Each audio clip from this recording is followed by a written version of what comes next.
It's time to take a ride on the Steelers Afternoon Drive with our co-hosts, Alan Saunders and Zachary Smith.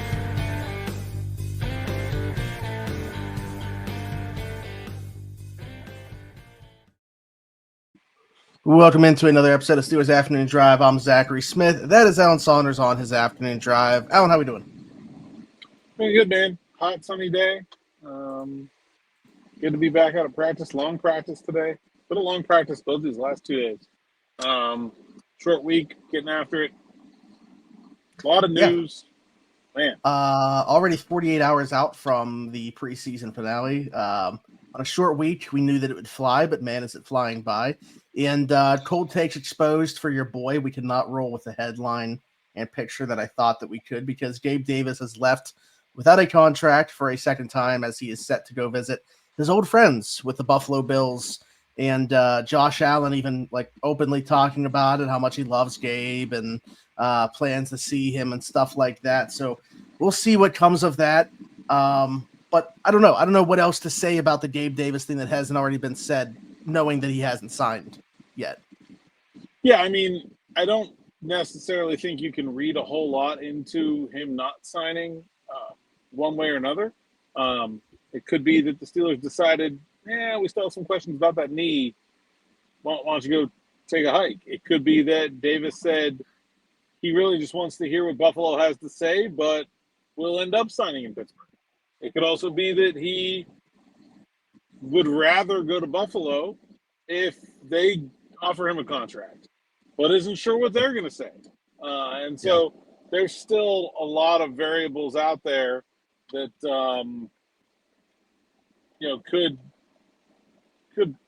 could still play out in a number of different directions. I don't really think we know all that much, other than he did not sign a contract while he was at the South Side today.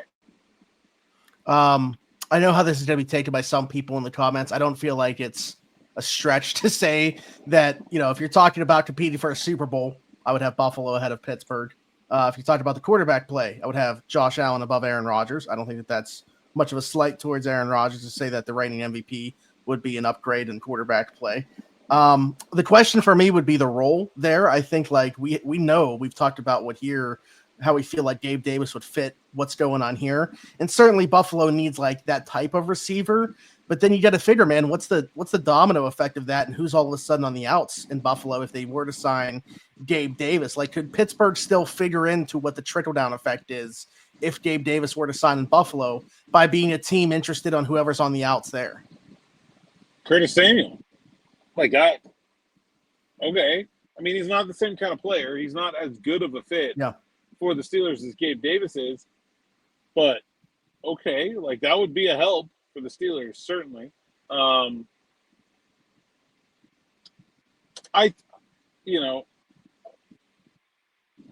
They're in a tough spot, man. There's not a lot out there. It is a Gabe Davis that may or may not have both of his knees operable at the moment. Amari Cooper and Kendrick Bourne. There's a rumor out there. They're talking about Jalen Polk. Yeah, should we be playing the Pittsburgh polka? Jalen Polk, not really what the Steelers need. Yeah.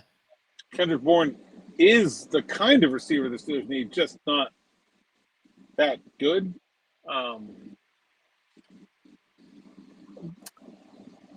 I don't know.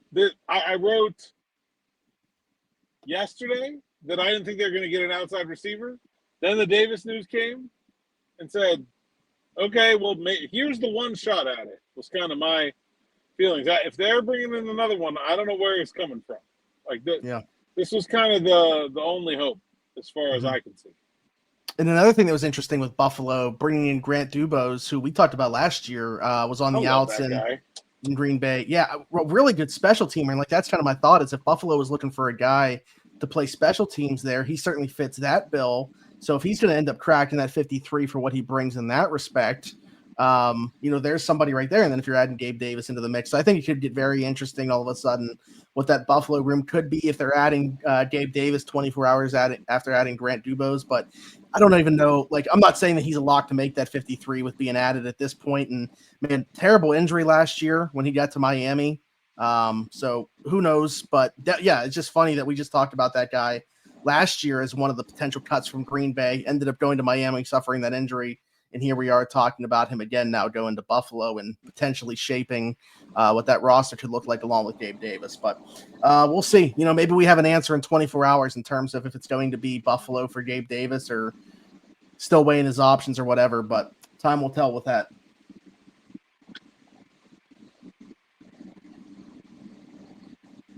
Yeah, I think that's all. But it's been weird to me to see the reaction of Steelers fans. Like, that seemingly a lot of people don't like this idea of signing Gabe Davis. I'm like, that is as good as it's going to get at wide receiver 2 at this stage of the proceedings, unless something really unexpected happens. Obviously, maybe the thing is, I know that you brought this up because he's cheap for this year, but is he looking to see if there's a team out there similarly to like the Russell Wilson situation that would give him that second year? That's the only thing that I could. Russell Wilson, also a player that came to Pittsburgh after right. Yeah. So I don't know. We'll see what happens there. We'll see what the fallout is, but we'll talk about guys that are currently on the team. Obviously, Gabe Davis coming off that knee thing that we keep talking about and why he is still available at this juncture. Mentioned yesterday some injury updates, but we saw Alex Highsmith return to, more action today. Just was kind of looking, injury updates as much as we can talk about on here from what we saw today. Yeah, Dante Kent back in action. Yeah. Has not been rolled out for Thursday. Alex Highsmith back in action, has not been ruled out for Thursday by Mike Tomlin, although I don't expect him to play under any circumstances.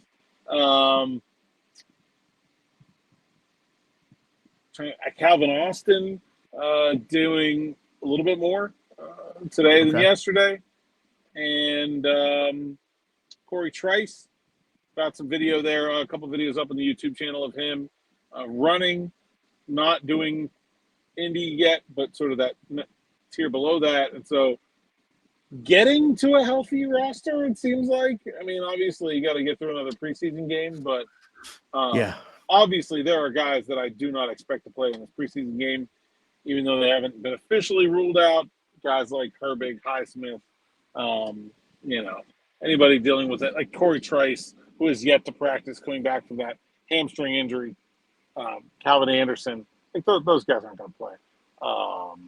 But leaving the door open for some guys like Dante Kent, Ryan McCollum said he wants to play. Things like that. I think you may see some guys. Joey Porter hasn't played in the preseason yet, was dealing with that hand injury. I think we could see him this week and go from there.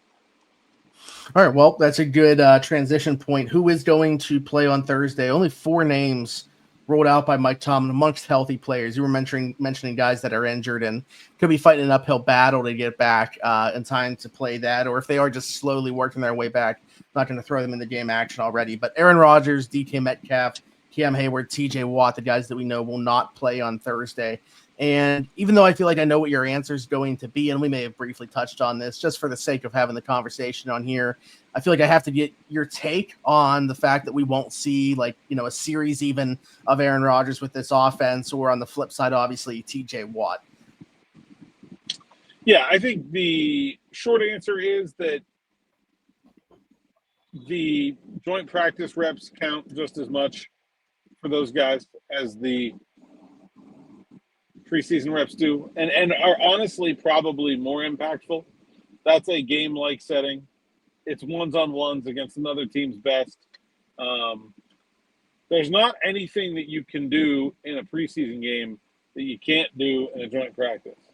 And so the fact that all those guys except for Cam Heyward played in the joint practice, you're going to go into the season saying this will be the first time under Mike Tomlin, except for 2020 when there wasn't one, that the Steelers starting quarterback didn't play in the preseason. This is also only about the third time Mike Tomlin's ever had a joint practice, third or fourth maybe in his whole time as head coach. Right. Yes. So it's not inconsistent. Like, there are plenty of years where Ben had 10 reps in the preseason. Well, I can tell you Aaron Rodgers got a lot more than 10 reps against the Tampa Bay first team. And so, that work is the equivalent of preseason work and should be treated as such in terms of getting veteran guys that obviously know their job and what they need to do ready enough to go play a regular season game. So I don't think there's any reason, especially when you're talking about Aaron Rodgers, to put a 41-year-old out there and let him get hit in a preseason game. It just does no one any good. So, okay, maybe Aaron, do you feel that same way for, like, obviously DK Metcalf was one of the names I mentioned there as well. Also won't see game action. This one of the 4 healthy players rolled out. Do you feel the same way there for the same reasons, or is the age difference there maybe enough for you to say he should be taking a series or something? I mean, again, I think those guys getting their reps against the Tampa ones in that preseason game is good enough for me. Honestly, I think if the Steelers secondary had played better in that joint practice, you'd see Ramsey and Slay on this list and Elliott and maybe Queen, but they didn't cover very well. That was the one area where we said, kind of the 2-minute drill against wasn't very good. Mike Evans gave him a hard time. Like, I do think there is a part of this that Mike Tomlin is saying, okay, most of you guys did all right in that joint practice. Some of you need to go back out there. And that is why the DBs are not on this list. So, yeah, I mean, all that makes perfect sense to me. I think in general, the idea of getting your star players, your veteran star players, their work in a more controlled environment that is certainly less susceptible to injuries makes a lot more sense than putting guys like honestly, I understand what he's trying to do in terms of the secondary, and I'll be also honest, I don't think those guys are actually going to play. I think he's mostly just like saying they might. He also said that he wants good work for them, and Dave Canales said he's not playing any of his starters. I haven't looked at a Carolina depth chart lately, but I think good work beyond the Carolina starters is going to be awfully hard to find. So, is it going to do this? I mean, Andy Dalton's hurt right now, too, so, like, he's not even the backup. Is Jalen Ramsey locking down Carolina's wide receiver 6 telling us a thing about anything? Like, no. So, like, my guess is they're going to dress and he's going to drag it out all the way, and then they're not going to end up playing because there's not going to be any one for them to get any reasonable look against. But I do think this is sort of some message sending saying, hey, the rest of these guys were above the line in that joint practice, and you guys were not up to my expectations, so I'm not putting you on this list. But, I mean, I think they've all played enough reps against top opposing competition to feel like they should be ready for the start of the season. There's 100 reps in a joint practice. Like, now, they're not all taking all of them, but, I mean, the first team probably takes a third. Like, that's way more than you'd have ever seen before a starter playing a preseason game. It's just from, like, a fan perspective, though, it's certainly a different approach. So there's just, like, this level of intrigue for me for what this team is going to look like when we go to East Rutherford, New Jersey for that Jets game in week 1, because I know that depending on how that goes, the takes will certainly be flowing. Depending on how I find it very strange that, like, a good portion of the Steelers fan base seems against the idea of not playing the starters in the preseason, because for like 5 years in a row, all I got were complaints about why is TJ Watt still in this preseason game? Like, if TJ played in this game and hurt his ankle, I don't know. I just feel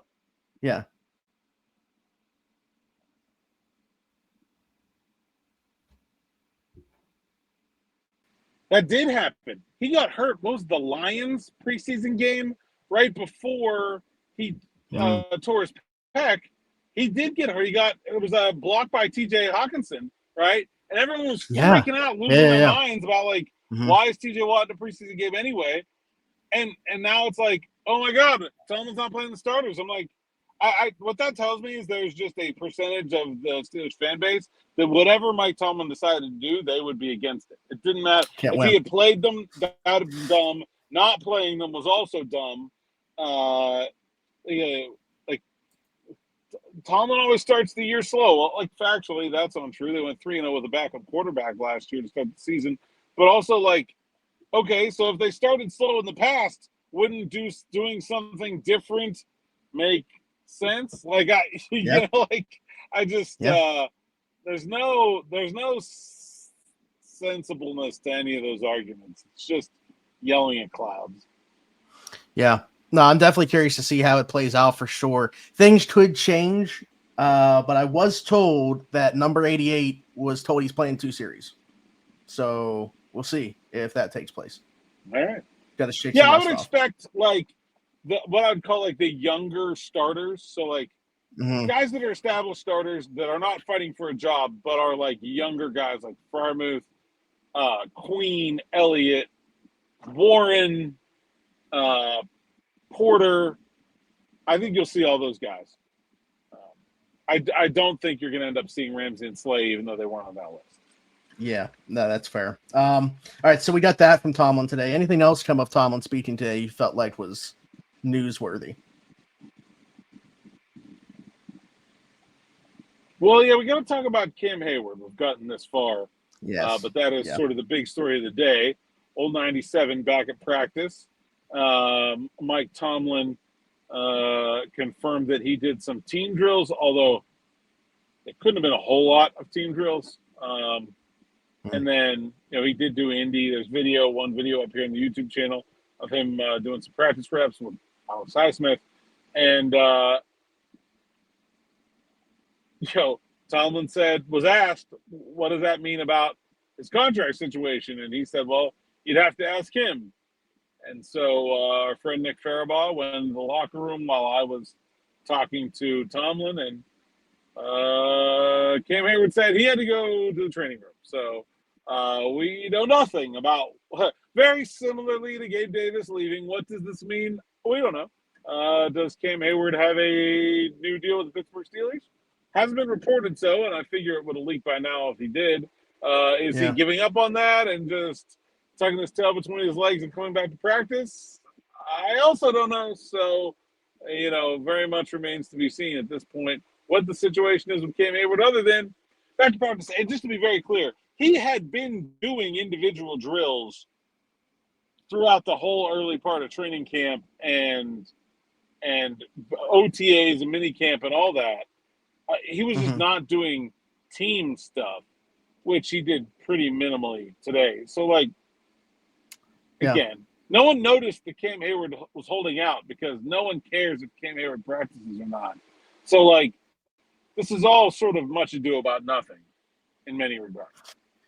Yeah, somebody brought this up to me, and I didn't realize, we didn't even, talk about it on the post game or anything like that, but Chris Boswell was in uniform and actually ended up kicking in that game, and then because of Christian Kuntz getting hurt, didn't continue on. Now, whether that was, the plan the entire time or what, and they're just saying differently, I don't know, but we did not see Chris Boswell very much. We did see him a little bit, and I got people were asking me, does this mean anything for him contractually? Is there, a shift and just his mentality towards it, or is there some type of agreement? Again, too much time has gone by at this point, I think, to say that something has without something leaking.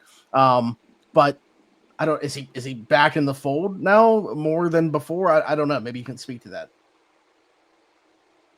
I don't know. Chris Boswell declined to speak to us at all about his contract and his feelings. I don't want to put words in his mouth. Listen, I don't think there was ever a chance that either of these guys was going to miss a game. These weren't. I think it was overstated,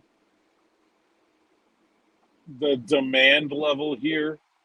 I think both of these guys had a very good case to look at their contract, look at their performance, and say, I'm being underpaid right now. I think they had a sensible request to the Steelers to say, we're veteran guys, star players on your team, been here a long time, very clearly being underpaid compared to our contributions, and you guys have the cap space and just sitting there collecting dust. Why not help us out? I'm not saying that's exactly what was said, but that seems to be the gist of, this was not some sort of contentious demand, I don't think, in either side. I never got the indication from anyone inside the Steelers that this was drama or anything anyone was really worried about. So the fact that Chris Boswell kicked and that Cam Heyward's back at practice, to me, just like lines up with everything I've been hearing. That like this was an ask more than it was a demand, and I don't really get the sense that there's like a lot of bad feelings happening here. Clearly, Cam feels a certain type of way about his contract situation. He's talked about wanting to feel valued, but like these guys are Steelers, and everyone knows it, and they're gonna be, and everyone knows it, and this is just negotiations to try to get some more money, and it's not that big of a deal. Yeah, well, so it's very unfortunate though, and this sucks. And I'm not blaming the players or anything like that, and not blaming the team. But does it really matter?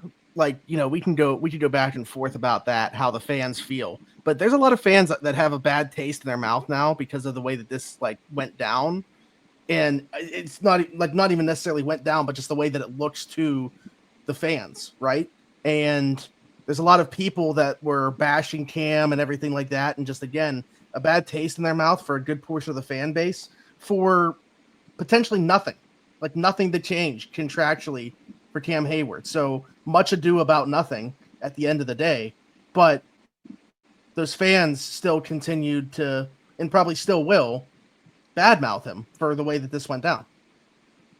Which is, frankly, nonsensical. I mean, Cam Heyward's an all-time great Steeler.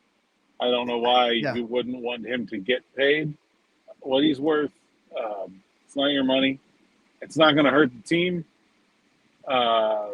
This is how negotiations have to be in the NFL. It's not Cam Heyward's fault. It's not Chris Boswell's fault. It's just a business. And I don't think anyone inside the organization thinks it's anything other than just a business. No, I fully agree. I hear you. I understand that. I just think it's unfortunate that it ever even came out, because they could have just, done this the entire time, like gone about business as usual. It never leaked, and fan base would have had nothing to say about it, but it happened the way that it happened, and the fans have a bad taste in their mouths, a good portion of them, and for Cam to potentially like nothing to change on his end contract wise when it's all said and done. So I don't know. I just think it's unfortunate. Yeah, I mean, I think if you're a Steelers fan that now thinks less of Cam Heyward because of this, I think that's pretty absurd. But I try really hard not to tell people how to think, just the facts and what I think. But I like, man, that guy is everything you want a Pittsburgh Steeler to be. If the Pittsburgh Steelers had 53 Cam Heywards, that have 15 Lombardis right now. That sounds pretty nice to me. All right, so didn't hear from Boswell or anything like that at any point during this whole thing, but some guys you mentioned to me that you did hear from today and have a conversation with. Jalen Ramsey, we already knew that Aaron Rodgers talked. That got put out, obviously. And then Robert Woods, which I think is kind of interesting as well. Not saying anything interesting came of the conversation. You can tell me on that. But just not a guy that we've heard a lot about, a veteran on the roster that's played deep into these two preseason games as well. I would imagine he's not feeling super secure in his spot, but what came of those conversations today? Yeah, talked to Aaron Rodgers a good bit about the 2-minute offense. That's, to me, the one area that, at least in Rodgers' purview, we talked a little bit about the running game and our thoughts on that. But, like, the passing game on the whole, I think, has looked really good. The one area maybe that it hasn't necessarily done what we would have hoped to have seen by now is the 2-minute drill. And so I was trying to get some details from Aaron and about what makes for a good 2-minute offense. What's the secret sauce? What are the pieces that are missing? And he didn't really give me much on that. I did sort of talk about why he thinks things haven't gone the way they want them to so far. So I was like, all right, I got to find somebody else to talk about this. So I was like, Robert Woods, you've been on a million good 2-minute offenses. What makes a good one? And he gave me a great answer to that question, which is you got to have, and I think it's insightful to this topic, you got to start to get completions. Like you have to. You're in a hurry up, and like the hurry up benefits the offense more than it hurts them. Like the hurry up is better for you. And so you get a completion, you run up to the line, you run into the play.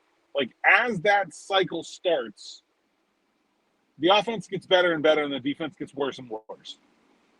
Like the defense stops you on first down, they're more likely to stop you on second down. But you start completing passes, you get guys scrambling. Now the defensive line is huffing and puffing. The pass rush is diminished. There's going to be more time to throw. You get them stuck in a certain personnel grouping on the field. So now the offensive coordinator knows what options there are for the defense to call, what they can and can't do because they're not going to substitute, and things start to get going. And in a lot of the times when the Steelers' offense 2-minute drill this offseason has not worked well, they've gotten off to a slow start. They've gone incomplete on first down, incomplete on second down, and now you're in trouble, right? Because now you got third down aggressive defense on the field, and they're going to stay on the field for fourth down if you don't get it. And, that really opens up the playbook for the defense in a way that you can limit. And so he said one of the things you got to find out at this time of year is what are our, as an offense, what are our get-us-going plays? What are the plays where it's like, hey, we got to start a 2-minute drill here. We just need 7 yards, a completion, and a second down so we can run to the line of scrimmage and do it again. What are the plays we can go to for that? And I still think, one of the things I haven't quite figured out is what are those kind of go-to concepts going to be for this team? Who are going to be the receivers? It's like basketball. Who do you want to get the ball for the last shot of a game? Who are going to be the guys that are going to be involved in that from an offensive standpoint? I think they're still, in some levels, figuring that out. Mm-hmm. Yeah, we've mentioned, looking for an easy button and brought up, obviously, the DK Metcalf slant with Aaron Rodgers. I think that's one of them, but he dropped one against Tampa and, dropped one in 7 shots. That was a fade. But, I think there's still some kinks to work out there. But I do think DK on the fade and the fact – and again, I think not to go back – going back to the Gabe Davis conversation, I think Metcalf's been better at stuff that is not deep balls so far. Mm-hmm. And so you need someone who can run deep routes a lot of the time to clear space for the rest of the offense. But pigeonholing DK Metcalf in that role is a waste of his talent. And having someone else that can do that is essential. And I'm not sure they have that with the rest of the guys on their roster. Yeah.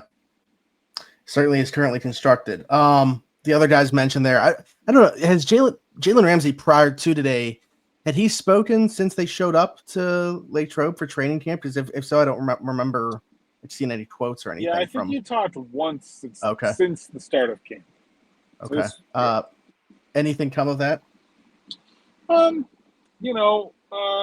a little bit about getting to know the guys in the defense and the secondary, forming a bond.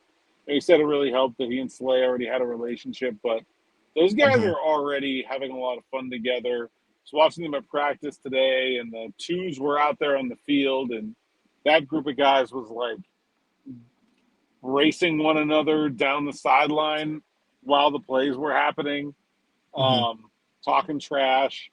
And like, you can debate how much that stuff matters, but I just think, when the trade happened, a lot of people were like, oh my God, how do they make all this work? How do they fit Jalen Ramsey into the secondary? How do things work positionally?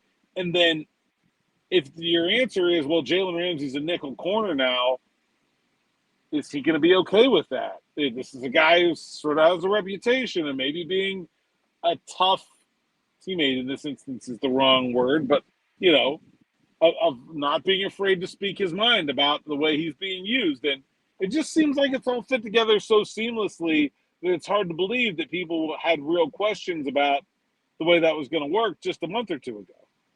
Yeah. No, I mean, for sure. Like you mentioned that aspect of it, but I was also thinking just how would guys react? Everybody understands the business, but like when it's Minka that's going out to bring that guy in, what are the feelings going to be towards the new guy as well? I think is also a question, at least in my mind, was a question. How will Jalen Ramsey be received because it's Minka that they lost in the process of acquiring that guy? Yeah.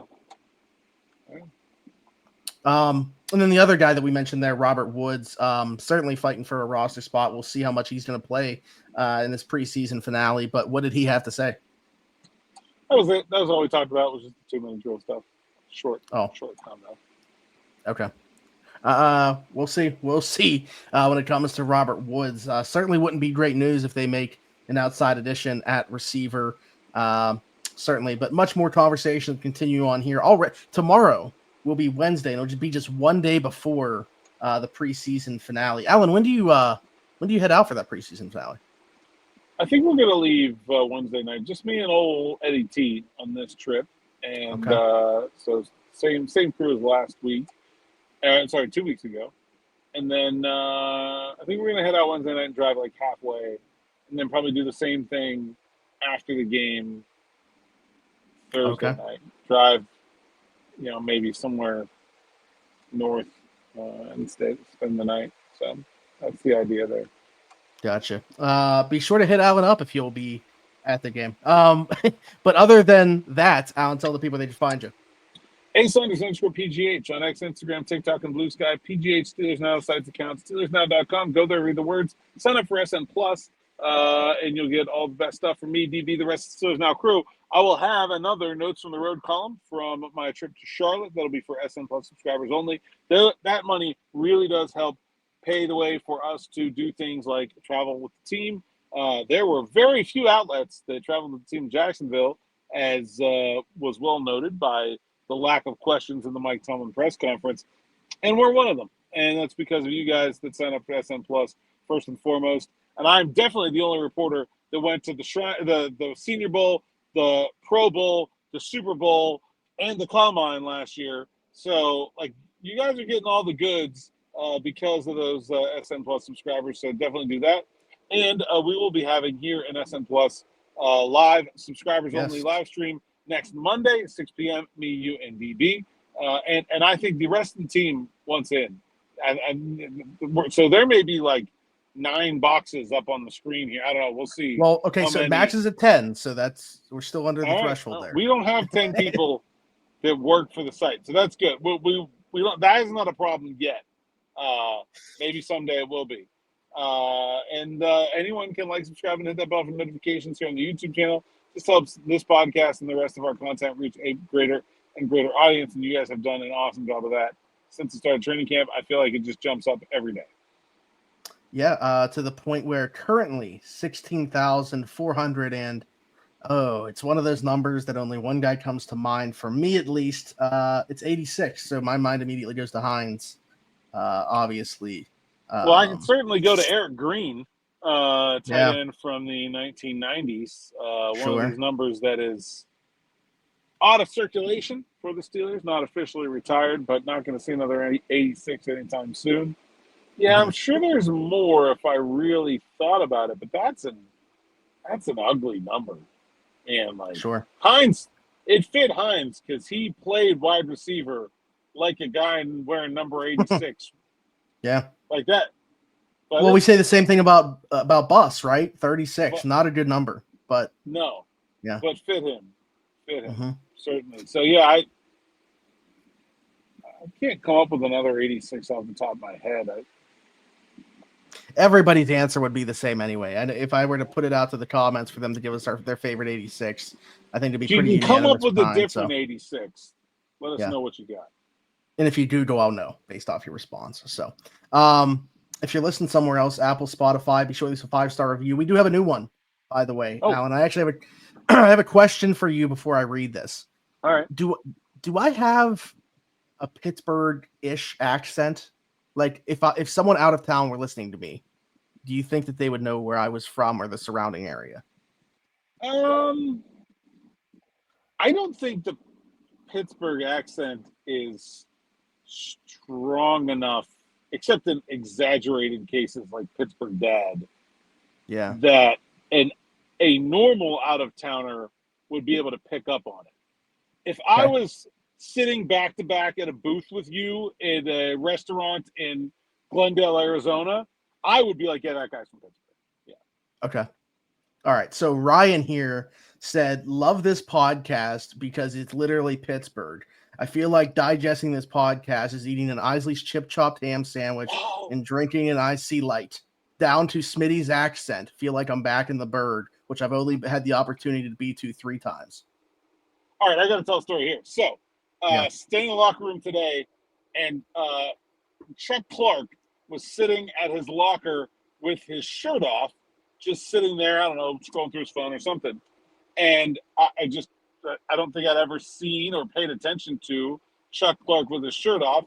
He has a giant tattoo all the way across his back on his shoulders that just says Clark, like his nameplate on his jersey, but like way bigger, like just all the way across his shoulders, which one is a pretty cool tattoo for a football player, but also immediately brought to my mind the Clark Bar sign down on the north side, which and I'm like, we got to get Chuck Clark, first of all, a Clark Bar, and second of all, we got to get a picture of him with his tattoo in front of the Clark sign. So we talked about it. I can't promise anything at this point, but the seed has been planted about getting some Chuck Clark Bar content, which is extremely niche Yinzer stuff there. Yeah. So I forgot all about that. I had to bring that story up, but I appreciate that review. And most importantly, it was 5 stars. So well, of course. I mean, it was on this podcast. Of course, it was 5 stars. But I mean, that's what we're all about here. I think, when you become a journalist, and part of that process is you stop thinking about things like a fan, and you stop being a fan of the team that I grew up watching the Steelers, obviously, and I'm from Pittsburgh. You don't have to lose those feelings about your city. I have to be objective about the teams. I'm still a homer for the 412, 100%. And that comment makes me really happy because I have a lot of pride in the city and where I'm from and what the people from here are all about. And that's pretty cool.